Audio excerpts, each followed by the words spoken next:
Ça va, Claire? Stressée. Stressée? Oui, beaucoup. C'est normal que vous le soyez, non? On connaît votre histoire, elle nous a beaucoup touchés, donc c'est normal que vous soyez stressée. Claire, vous êtes une jeune femme. Oui.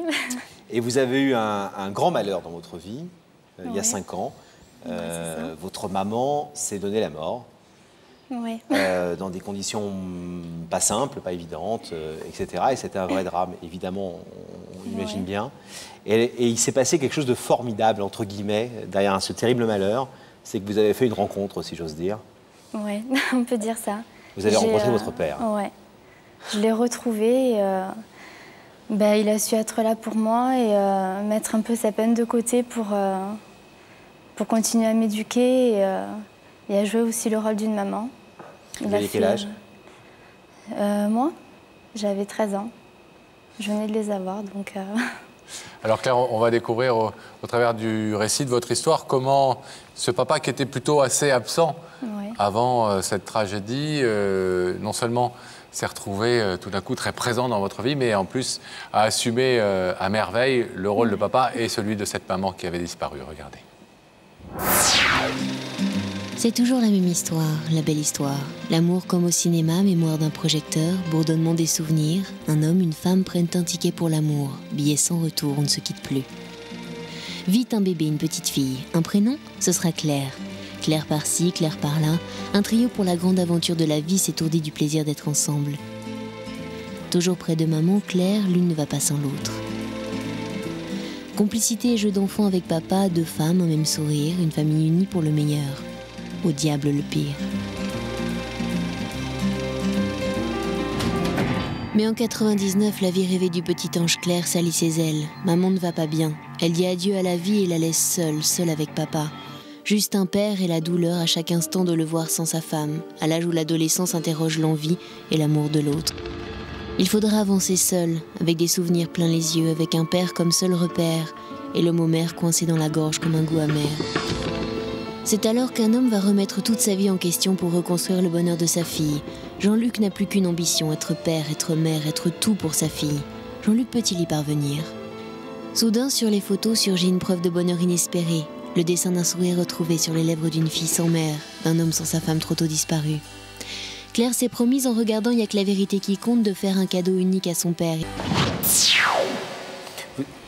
On sent que vous étiez, comme toutes les petites filles, proche de votre papa avant, mais pas si proche que ça. Vous nous avez dit en préparant cette émission, il était relativement peu présent dans ma vie, très occupé, très... Ses passions, c'était tout pour lui en fait. Donc le week-end, il n'était pas souvent à la maison. Donc c'est vrai que il y a 5 ans, je l'ai vraiment connu et ça a été, comme vous avez dit, une découverte. Et voilà, c'était... Alors Claire, bon, il y a eu effectivement un drame affreux, mais on se dit que la réaction de Jean-Luc, votre papa, finalement, elle est assez normale, compréhensible, de tout d'un coup, effectivement, se concentrer sur sa fille, de s'en occuper, puisqu'il y a un manque terrible pour l'un comme pour l'autre. Qu'est-ce que vous trouvez de si extraordinaire qui fasse qu'aujourd'hui, vous vouliez le remercier, lui rendre hommage sur ce plateau? Qu'est-ce qui fait que... Ce qu'il y a, c'est que il y a 5 ans, donc, ma mère, c'était tout pour moi.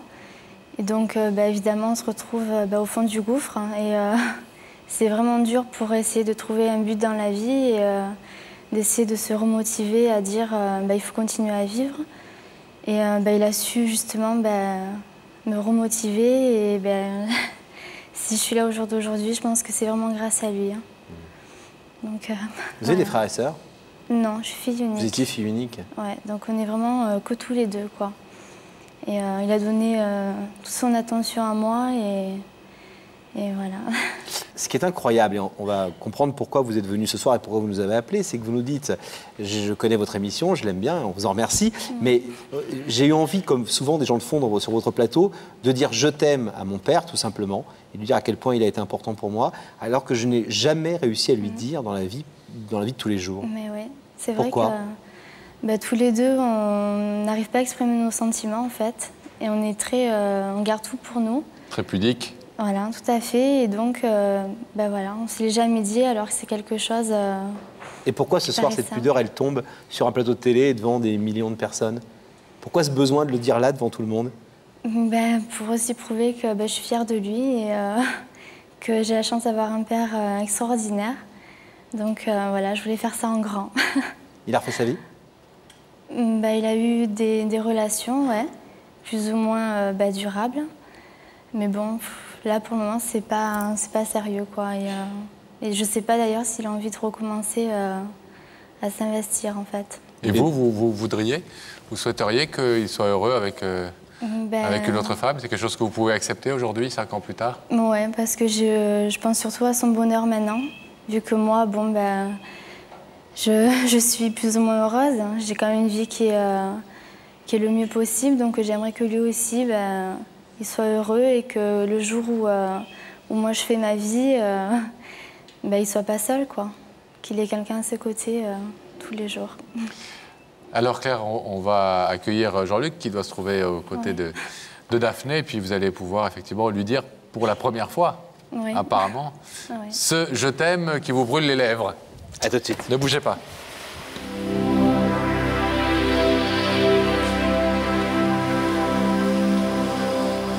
Daphné. Daphné.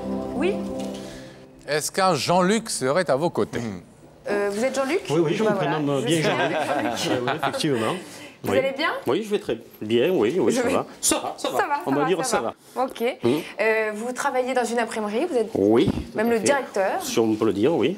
Et vous me disiez tout à l'heure que vous êtes un amoureux de la nature. Exactement, la chasse, la pêche, les champignons, la tranquillité avec mes chiens. Tranquille. Voilà. Et vous venez d'où? Tranquille. Et je viens d'un petit village qui s'appelle Méreuil, qui se situe entre Aix-en-Provence et Marseille. Oh, les Bouches-du-Rhône. Bouches-du-Rhône. La chance. Et tellement amoureux de la nature qu'il ne regarde pas, il n'y a que la vérité qui compte. Non, vous allez rejoindre Pascal et Laurent. De ce pas, je vous demande de vous lever.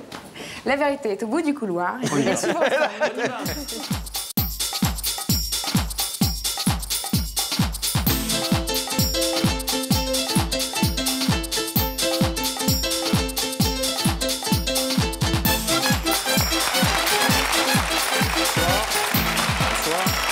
Bonsoir, alors, j'ai envie de faire votre connaissance. Je vous présente Laurent. Ça va? Asseyez-vous, s'il vous plaît. Il aime tellement la nature qu'il ne regarde pas, il n'y a que la vérité qui compte. Mais tout est bio là-dedans. Si c'est 100% naturel. Je le crois, mais bon, la télévision, ça ne me branche pas, c'est pas mon truc. Bon. Alors, vous êtes un grand amateur de nature. Oui. J'espère que vous êtes aussi amateur de belles déclarations et de vérité, parce que ce soir, il y a quelqu'un qui veut vous dire quelque chose d'important et qui nous a demandé de vous faire venir sur ce plateau. Une petite idée? Aucune. Aucune. Un homme, une femme? Aucune. Des retrouvailles? Possible. Bon. Alors, si vous connaissiez l'émission, vous sauriez que le garçon 100% bio à côté de moi a des indices dans sa poche. Et que je peux vous en proposer un, c'est pas dans ma poche, en fait, c'est sur l'écran. Oui. Les écrans qui sont au-dessus de votre tête, si vous voulez bien les regarder, quelqu'un va vous poser une question. Jean-Luc, est-ce que tu penses que les hommes ont une part de féminité en eux? C'est un indice un peu... C'est un indice un peu bizarre, là. Un peu tendancieux. Pour moi, c'est pas un indice du tout, même. Non. C'est pas un indice du tout? Non. C'est pas des indices très bio. C'est pas quelque chose qui va me faire avancer dans la recherche de la personne. Mais néanmoins, est-ce que... N'oubliez pas que c'est un indice. Est-ce que vous pensez que nous, les hommes, on a quand même une part un peu de féminité et qu'il faut savoir aussi la laisser s'exprimer de temps en temps? Même si on est un chasseur, un mec viril. Ouais, c'est possible. Ça ne vous gêne pas, en tout cas. L'idée ne vous choque pas? Non, l'idée ne me choque pas, non. Bon. Un deuxième indice dont j'espère qu'il sera un peu plus instructif, d'accord? On y va. Regardez. Alors Jean-Luc, es-tu plutôt du genre à prendre les vents ou à te laisser guider? Oh, je vais me faire engueuler encore. Il n'est pas terrible celui-là non plus. Pas me laisser guider. Pas mieux. Pas me laisser guider. Pas vous laisser guider. Non. Non. Vous prenez les devants. Oui. Je ne dirais pas dans toutes circonstances et à tout moment. Mais vous décidez. Mais je décide. Vous avez l'air d'être quelqu'un qui prend les initiatives, oui. Bah oui, je préfère les prendre que vous laissez me porter par les événements. mener par le bout du nez, oui. Bon. C'est une bonne philosophie. Alors, puisque c'est vous qui décidez, c'est aussi le principe de l'émission que la personne qui est assise ici décide de la suite des événements. Et là, la suite des événements, c'est de éventuellement découvrir dans les écrans le visage de la personne qui vous a invité. Mais c'est vous qui décidez. Vous pouvez arrêter là ou vous pouvez voir son visage. Qu'est-ce que vous décidez? Pour arrêter là, je dirais c'est un peu stupide, sinon je ne serais pas venu. C'est vrai. Donc on regarde. Oui. Allons-y. Gabriel Coteau, si vous voulez bien faire apparaître le visage de la personne qui est assise de l'autre côté du rideau. Oui. Très bien. Très bien. Très bien. Très bien. Ça n'a pas l'air de vous faire plaisir? Énormément plaisir. Ah. C'est pas parce que ça ne se voit pas ou vous ne l'entendez pas, mais ça me fait très plaisir. Je crois que c'est la chose qui peut me faire le plus plaisir au monde. C'est tout. On vous comprend parce que c'est une très charmante jeune personne. La personne à qui je tiens le plus. C'est tout. Voilà. Alors je pensais que c'était ma fille depuis un bout de temps. Et je lui ai dit, c'est toi, de toute façon, je vais dire devant la caméra que ma fille s'appelle Claire. Oui. Mais depuis qu'elle est née, je l'appelle Crapaud. Ah bon? Peut-être que ça va pas lui plaire, mais bon, c'est comme ça. Crapaud. Oui. Chasseur, c'est le côté un peu chasse, nature et... Non. C'est pour conjurer le sort, on suppose, parce qu'à des crapauds comme ça, on aimerait bien en voir tous les jours. Hein. Oui, merci pour elle. Oui, mais je ne sais pas. Il y a des mots qui sortent comme ça, sans qu'on les... Bon. Je ne sais pas. Est-ce que vous voulez savoir ce que Claire est venue vous dire ce soir? Bien sûr. Petit joli crapaud, c'est à vous. Merci. Bonsoir, papa. Salut, ma puce. Si je suis venue ce soir ici, c'est pour te dire tout simplement merci.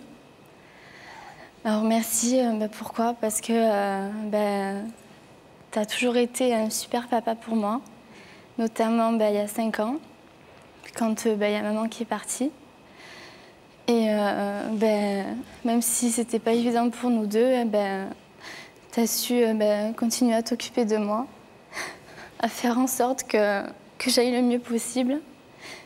Et c'est toi qui m'as redonné le goût à la vie. Et si aujourd'hui j'ai réussi tout ce que j'ai entrepris, c'est parce que je t'ai senti toujours derrière moi, à me motiver, à me soutenir, me dire qu'il fallait toujours foncer et qu'il fallait que j'arrête de douter de moi. Donc voilà, merci parce que pour moi, tu es tout et je recherche que ton bonheur.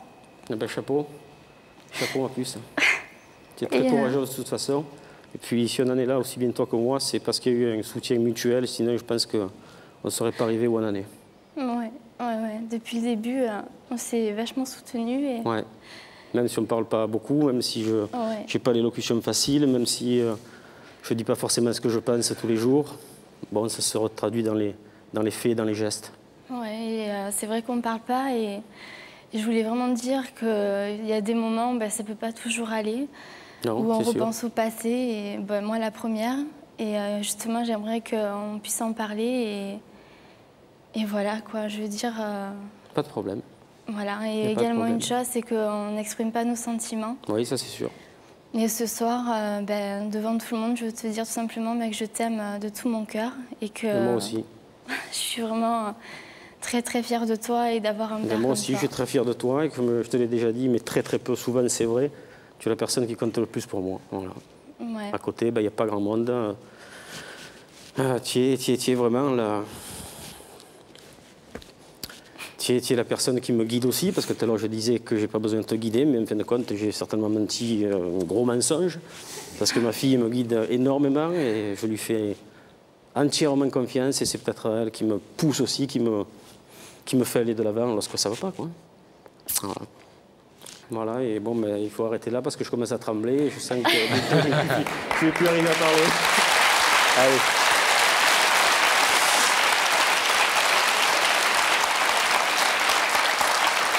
Mais en tout cas, tu m'as bien mis. Ouais. C'est vrai que je suis timide et que voilà, j'aurais jamais cru faire ça. Tu vois que tu n'es pas aussi timide que ce que tu crois, et puis peut-être l'année de théâtre que tu as fait, t'as apporté quelque chose. Pour toi, j'étais prête à me surpasser. Donc, tu l'as fait en tout cas. Ouais. C'est une belle surprise que Claire vous fait ce soir. Elle nous a dit, on a parlé un peu avec elle avant que vous n'arriviez sur le plateau, évidemment, ce drame que vous avez vécu tous les deux et comment, en même temps, cette tragédie vous a éminemment rapprochés. Et elle nous a dit, j'ai jamais su dire je t'aime à mon père et ce soir, je voulais saisir l'occasion de le dire devant des millions de personnes. C'est super. Une bonne fois pour toutes. Peut-être que ça sera une première fois et suivi de plein d'autres. Ouais, On va vous permettre, Jean-Luc, de la rejoindre de l'autre côté du rideau qui s'ouvre évidemment tout de suite.